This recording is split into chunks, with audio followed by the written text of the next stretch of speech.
বৈদ্যুতিক গাড়ির বাজারে চীনের সঙ্গে প্রতিযোগিতায় দিন দিন পিছিয়ে পড়ছে মার্কিন ধনকুবের ইলন মাস্কের মালিকানাধীন প্রতিষ্ঠান টেসলা। উদ্বেগজনক হারে কমছে প্রতিষ্ঠানটির গাড়ি বিক্রি। গত বছরের একই সময়ের তুলনায় চলতি বছরের দ্বিতীয় প্রান্তিকে বিশ্বব্যাপী টেসলার বিক্রি কমেছে 13.5%। এতে 10 বছরের মধ্যে সবচেয়ে বেশি রাজস্ব কমেছে টেসলার।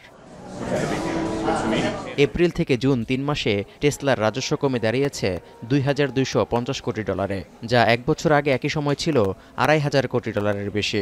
শেয়ার বাজারেও পতনের মুখে ইলন মাস্কের বৈদ্যুতিক গাড়ি নির্মাতা প্রতিষ্ঠানটি। ওয়াই মডেলের আকর্ষণীয় বৈদ্যুতিক গাড়ি বাজারে এনেও বিক্রি বাড়াতে পারেনি। এমনকি গাড়ির যন্ত্রাংশ আমদানিতে মার্কিন শুল্ক আরোপ এবং মানের তুলনায় চীনের তৈরি গাড়ির দাম কম হওয়ায় বৈদ্যুতিক গাড়ির বাজারে টেসলা হিমশিম খাচ্ছে বলে মনে করছেন বিশ্লেষকরা।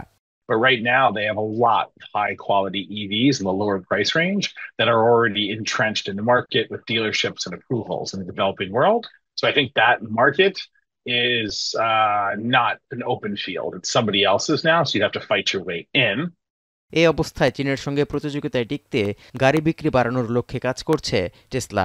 এর জন্য ইতিমধ্যেই সাশ্রয়ী মূল্যে উচ্চমানের বৈদ্যুতিক গাড়ির উৎপাদন শুরু করেছে প্রতিষ্ঠানটি। 2026 সালেই চালকবিহীন ট্যাক্সি, সাইবার ক্যাব এবং সেমি ট্রাকের উৎপাদন বাড়াবে টেসলা। বাজার পুনরুদ্ধারে টেসলার এই প্রচেষ্টাও খুব একটা কাজে আসবে না বলে শঙ্কা করছেন অনেকে। কারণ হিসেবে তুলে ধরা হয়েছে মার্কিন শুল্ক ঝড় এবং হুট করে ট্রাম্পের সঙ্গে ইলন মাস্কের বন্ধুত্বের রীতি, যার কারণে মেয়াদ শেষ হওয়ার আগে ট্রাম্প প্রশাসনের সরকারি দক্ষতা বিভাগের প্রধান পদ থেকে পদত্যাগও করেছিলেন টেসলা প্রধান। এরপর থেকেই প্রতিষ্ঠানটির সংকটের পাল্লা ভারী হচ্ছে বলে মনে করা হচ্ছে। So I think that's a big change kind of since the Doge era.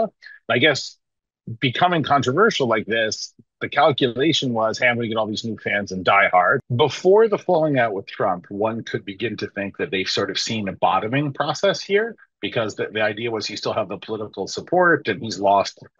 যুক্তরাষ্ট্রে নতুন রাজনৈতিক দল গঠনের ঘোষণার পর ডোনাল্ড ট্রাম্প ও ইলন মাস্কের বৈরিতা তুঙ্গে পৌঁছায় চলতি মাসেই। এই কারণে ইলন মাস্ক টেসলায় যথেষ্ট সময় এবং মনোযোগ দিতে পারবেন কিনা তা নিয়ে শঙ্কিত বিনিয়োগকারীরা। তৌহিদুর রহমান, এখন বিশ্ব। শিয়া বাটার ও ভিটামিন ই সমৃদ্ধ লিলি হালাল বিউটি সোপ, তারুণ্যময় উজ্জ্বল ত্বকের জন্য।